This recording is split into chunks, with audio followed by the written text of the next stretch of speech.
welcome to Mental Health Matters. I'm Edgar Wiggins, your host for this program that is dedicated to providing you with practical and useful information regarding mental health issues and needs. Today we have as our guest Dr. Marilyn Martin, who's a practicing psychiatrist and the author of a new book entitled Saving Our Last Nerve, The Black Woman's Path to Mental Health. Hello, Dr. Martin, and welcome to Mental Health Matters.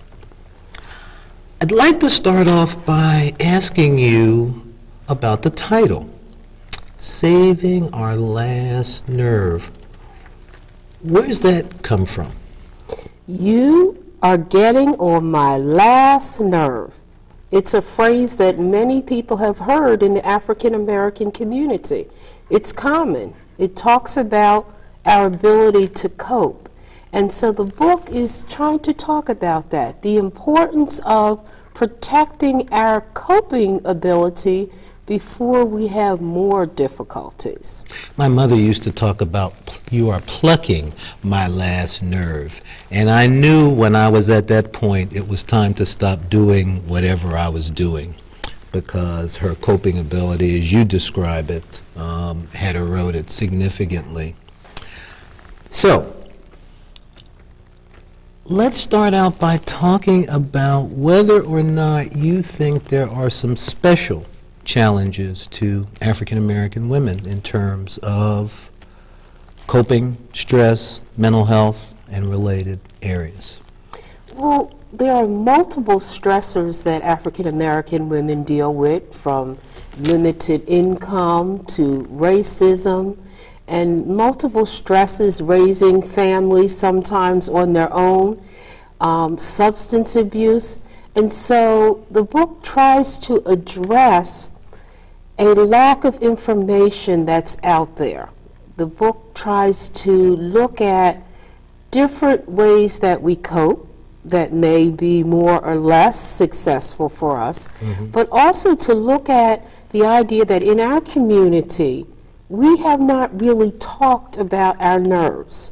It's kind of been, oh, well, we know she has trouble with her nerves, but we've never really gotten the inside story on our coping skills and on mental illness. And so the goal is to try to increase the awareness in our community around mental health issues, but also to help people understand that mental health isn't something that happens to you.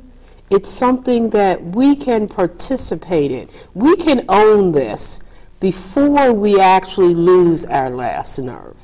What are some of the things that you think really have contributed to the African American community not openly talking about mental health issues, mental illness? I think we have labeled it as their problem. We've had to cope with so much in terms of survival, keeping a job, raising kids, a harsh environment. We've spent so much energy focusing on that that we haven't been able to focus on what goes on inside of us. And to be able to see that if we take some steps to take care of what's inside of us, we actually can function better in terms of the outside. For example, what we know is that the number one reason why people don't go to work is depression. Because if you're depressed, you can't get up, you can't focus, you can't concentrate. And it impacts on your ability to finish school and on your income. So if you're able to recognize the symptoms of depression and get help, it'll allow you to function better and meet the demands in your life. And so the goal is to really look at that, to begin to say it's all right for us to talk about our nerves, that this is important, and also we need to know that it impacts on our physical health as well. We know that people who are depressed, who have a heart attack, are more likely to have difficulties and to die than people who are not depressed.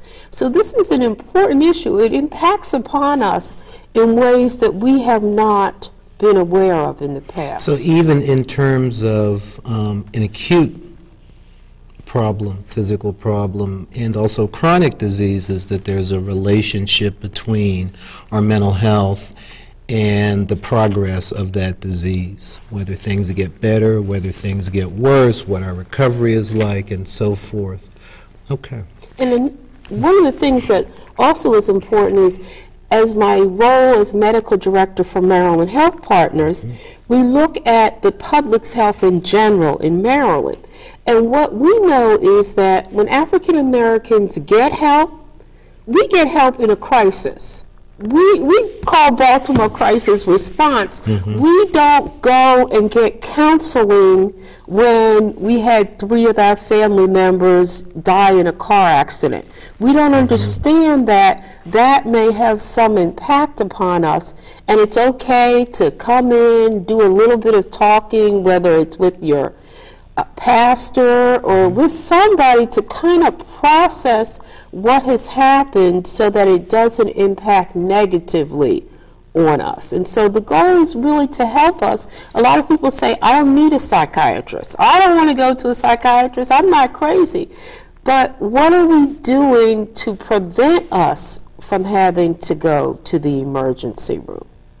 It also sounds like, though, that there is in some ways more stigma related to mental health issues in the African American community than perhaps other communities, since it's not okay. There are some that have suggested that not only some of the survival issues, but also racism, you don't want to have that extra label because of the fact that African Americans are stigmatized. It is more difficult to reach out because you do worry about somebody's going to say that you're crazy.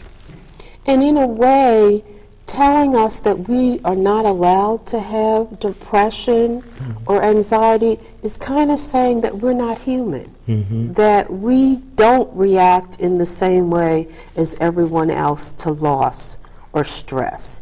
And so we need to be aware of that in terms of, yes, I am grieving, or this is hard, and I need to give myself some time to heal this so that I can move on.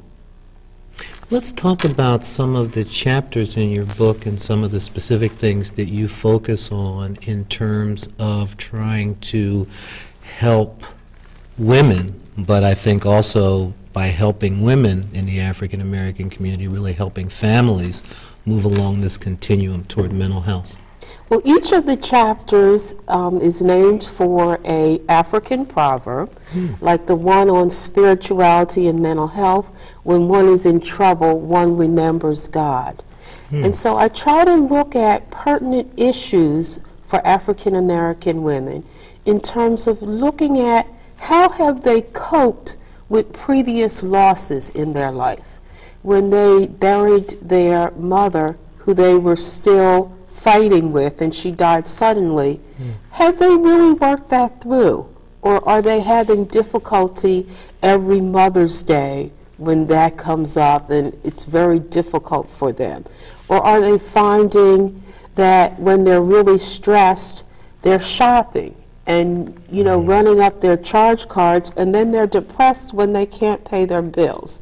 And so to try to begin to look at some of the patterns that they're using to cope, and whether or not those patterns are helping them or hurting them in the long run.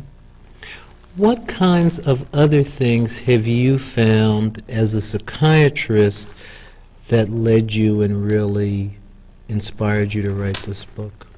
Well, I actually wrote the book in reaction to the loss of my mother. And when I was losing her, she was dying from a chronic illness, and I told her, this is very hard, and I need to write about this to help others who are going through a similar experience.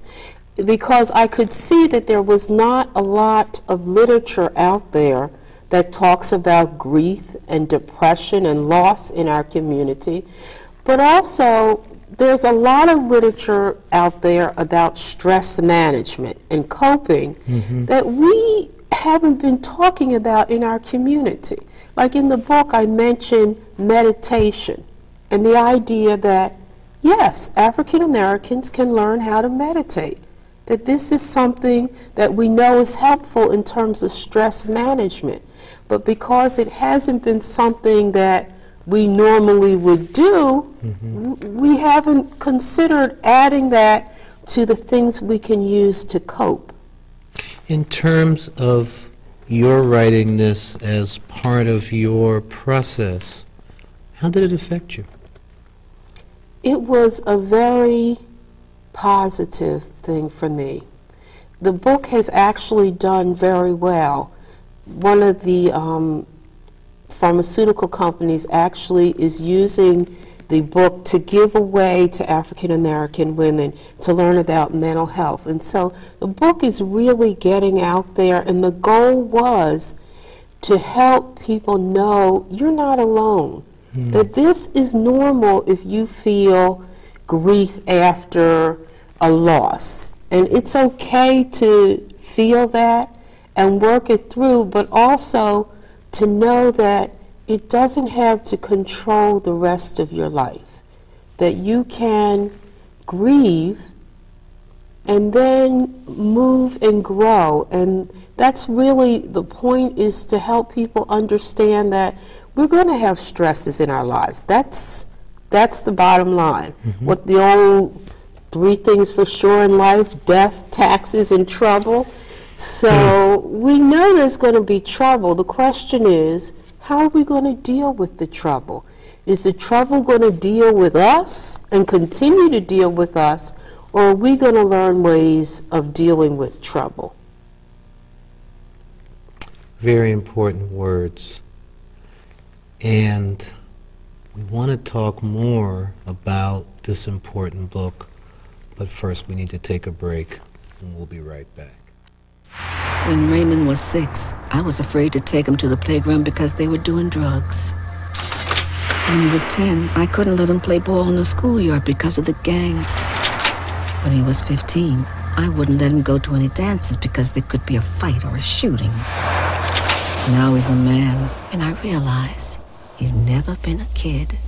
Give your children back their childhood.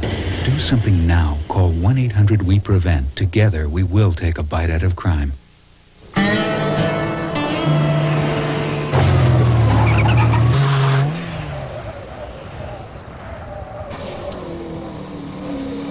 Excuse me. Do you wear your safety belt? Why, no. I don't wear my safety belt. Thank you.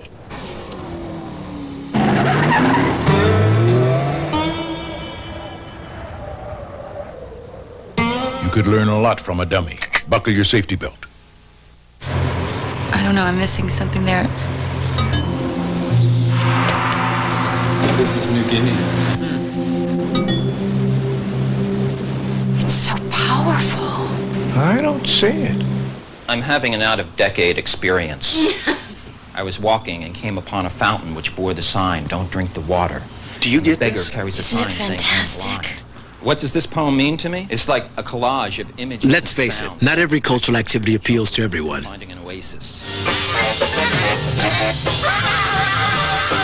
So we're giving you something everyone likes, a choice. That's why 23,000 arts and humanities groups are inviting you to find something you can get excited about. Just call for a free brochure about what's going on in your community.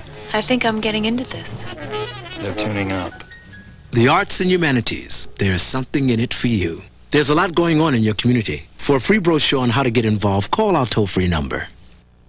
Welcome back to Mental Health Matters. We're joined by Dr. Marilyn Martin, who is a practicing psychiatrist and author of Saving Our Last Nerve, The Black Woman's Path to Mental Health. Before the break, Dr. Martin, we were talking about the need that you see in the African American community for folks to be more aware of